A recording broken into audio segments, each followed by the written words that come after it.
നമ്മൾക്ക് ഈ വീഡിയോ പാർട്ടിൽ പ്രധാനമായിട്ടും സിസ്കോയുടെ പാക്കറ്റ് ട്രേസർ എന്ന് പറയുന്ന സോഫ്റ്റ്വെയർ എങ്ങനെയാണ് ഡൗൺലോഡ് ചെയ്യുന്നത് നോക്കാം. അതിനായിട്ട് വേറെ ഒന്നുമില്ല, ജസ്റ്റ് ഗൂഗിൾ എടുക്കുക, എന്നിട്ട് ഡൗൺലോഡ് സിസ്കോ പാക്കറ്റ് ട്രേസർ എന്ന് പറഞ്ഞ് കൊടുക്കുക, എൻ്റർ ചെയ്യുക.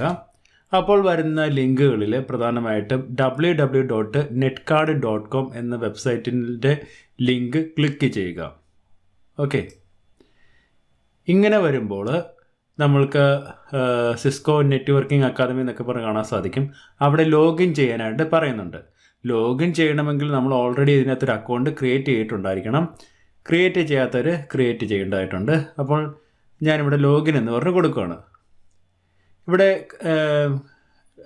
ലോഗിൻ ഓൾറെഡി ക്രിയേറ്റ് ചെയ്തവർക്ക് ഇമെയിൽ ഐ ഡി അല്ലെങ്കിൽ അവരുടെ ഗൂഗിൾ ഐ ഡി കൊടുത്തു കഴിഞ്ഞിട്ടുണ്ടെങ്കിൽ ജിമെയിൽ ഐ ഡി കൊടുത്തു കഴിഞ്ഞിട്ടുണ്ടെങ്കിൽ ലോഗിൻ ചെയ്യാൻ സാധിക്കുന്നതാണ്.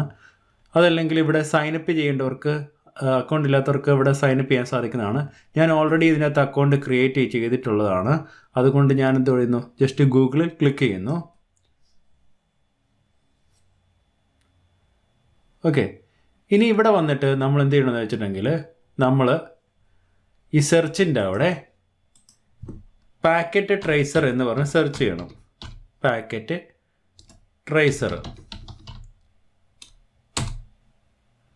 അപ്പോൾ ഈ പാക്കറ്റ് ട്രേസർ റിലേറ്റഡ് ആയിട്ടുള്ള കുറച്ച് കോഴ്സുകൾ കാണിക്കുകയാണ്.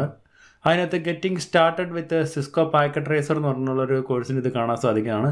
അതിൽ ജസ്റ്റ് ക്ലിക്ക് ചെയ്യുക. ക്ലിക്ക് ചെയ്യുമ്പോഴത്തേനും ഇവിടെ ഞാൻ ഓൾറെഡി ആ കോഴ്സിന് ജസ്റ്റ് ഒന്ന് ലോഗിൻ ജോയിൻ ചെയ്തായിരുന്നു. അതുകൊണ്ട് എനിക്ക് റിസ്യൂം കോഴ്സ് എന്നുള്ളതാണ് കാണിക്കുന്നത്. ഞാൻ അതിൽ ക്ലിക്ക് ചെയ്യുന്നു.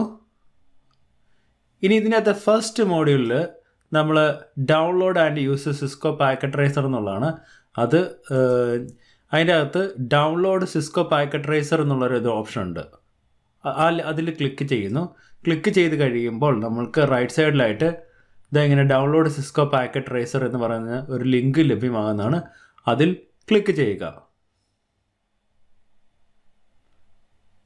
ഇനി ഇവിടെ വന്നു കഴിയുമ്പോൾ നമ്മൾക്ക് നമ്മളുടെ ഓപ്പറേറ്റിംഗ് സിസ്റ്റം ഏതാണെന്ന് വെച്ചിട്ടുണ്ടെങ്കിൽ സെലക്ട് ചെയ്യണം. മാക് ആണെങ്കിൽ അത് സെലക്ട് ചെയ്യാം. നമ്മൾ ലിനക്സ് ഒക്കെ ആണെങ്കിൽ ഉബുണ്ടു എന്നുള്ളത് സെലക്ട് ചെയ്യാം. ഇനി വിൻഡോസ് മെഷീനാണ് നമ്മൾ കോമൺ ആയിട്ട് യൂസ് ചെയ്യുന്നത്. അതുകൊണ്ട് ഞാൻ ഉപയോഗിക്കുന്നത് വിൻഡോസ് മെഷീനാണ്. അതുകൊണ്ട് ഞാൻ വിൻഡോസ് 64 ബിറ്റ് എന്നുള്ള ഈ ഓപ്ഷൻ സെലക്ട് ചെയ്യുന്നു. ഇപ്പോൾ ഡൗൺലോഡ് സ്റ്റാർട്ട് ചെയ്തിട്ടുണ്ട്. ഡൗൺലോഡ് ചെയ്ത ഫയലിൽ ഡബിൾ ക്ലിക്ക് ചെയ്ത് കഴിഞ്ഞാൽ നമുക്കത് ഇൻസ്റ്റലേഷൻ സ്റ്റാർട്ട് ചെയ്യുന്നതാണ്. I accept the license agreement എന്ന് പറഞ്ഞ് കൊടുക്കുന്നു. ഡിഫോൾട്ടായുള്ള കാര്യങ്ങൾ തന്നെയാണ്. നെക്സ്റ്റ് എന്ന് പറഞ്ഞ് കൊടുക്കുന്നു. നെക്സ്റ്റ് കൊടുക്കുന്നു. നമ്മൾക്ക് ഡെസ്ക്ടോപ്പിൽ ഇതിൻ്റെ ഒരു ഐക്കൺ വരണമെന്നുണ്ടെങ്കിൽ create a desktop shortcut എന്നുള്ളത് കൊടുക്കുന്നു. ഇൻസ്റ്റോൾ എന്ന് പറഞ്ഞ് കൊടുക്കുന്നു. ഇനി ഇവിടെ ലോഞ്ച് സിസ്കോ പാക്കറ്റ് ട്രേസർ എന്നുള്ളത് ഞാൻ ടിക്ക് ഓൺ ചെയ്തിട്ട് ഫിനിഷ് എന്ന് പറഞ്ഞ് കൊടുക്കുന്നു. ഇപ്പോൾ ഈ വരുന്നതിനകത്ത് നമ്മൾക്ക് ഒന്നെങ്കിൽ സിസ്കോ നെറ്റ്വർക്കിംഗ് അക്കാദമി എന്നുള്ളതിൽ ക്ലിക്ക് ചെയ്ത് നമുക്ക് ലോഗിൻ ആകാൻ സാധിക്കുകയാണ്. അതല്ലെങ്കിൽ സ്കിൽസ് ഫോർ ഓൾ എന്നുള്ളതിൽ നമ്മൾക്ക് ക്ലിക്ക് ചെയ്താലും ചെയ്യാൻ പറ്റുന്നതാണ്. ഈ സ്കിൽസ് ഫോർ ഓൾ എന്നുള്ളത് സെലക്ട് ചെയ്യണമെങ്കിൽ നമ്മളിവിടെ ലോഗിൻ സെർവർ എന്നുള്ളത് വേൾഡ് വൈഡ് ആക്കുന്നു. ഇവിടെ അത് ക്ലിക്ക് ചെയ്യുന്നു. നമ്മൾ ലോഗിൻ ചെയ്യാനായിട്ട് നമ്മൾ നേരത്തെ നെറ്റ്വർക്കിംഗ് അക്കാദമിയിൽ കൊടുത്ത യൂസർ നെയിം പാസ്വേഡ് ഇവിടെ കൊടുക്കുന്നു. ഇവിടെ ഇപ്പോൾ നമ്മളോട് you have successfully logged in to the Cisco Packet Tracer എന്ന് പറഞ്ഞ് കാണിക്കുന്നുണ്ട്. ഇതിപ്പോൾ നമുക്ക് ഈ വിൻഡോ ക്ലോസ് ചെയ്യാൻ സാധിക്കും. എന്നിട്ട് നമുക്ക് ഇവിടെ ഇപ്പോൾ ലോഗിൻ ആയിട്ടുണ്ട്. ഇനി നമുക്ക് ഓരോ റൗട്ടറും കാര്യങ്ങളൊക്കെ എടുത്ത് നമ്മുടെ ടോപ്പോളജി അനുസരിച്ച് ലാബ് ചെയ്യാൻ സാധിക്കുന്നതാണ്.